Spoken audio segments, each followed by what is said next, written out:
বেশি বেশি গাছ লাগান, পরিবেশ বাঁচান। শাহিন ভাইয়ের সালাম নিন।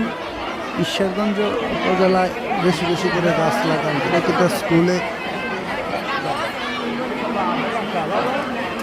এই কর্মসূচি সারা মাসব্যাপী আমাদের অব্যাহত থাকবে।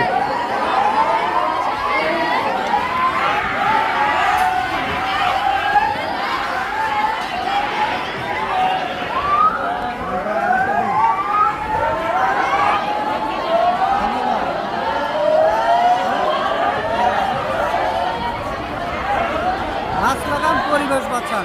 ঈশ্বরগঞ্জের মাটি ও মানুষের নেতা আলহাজ শাহানুর কবির শাহিন ভাইয়ের উদ্যোগে এই পুরো মাসব্যাপী আমরা গাছ বিতরণ করব। ইনশাআল্লাহ সবাই আপনারা সাথে থাকবেন, শাহিন ভাইয়ের জন্য দোয়া করবেন।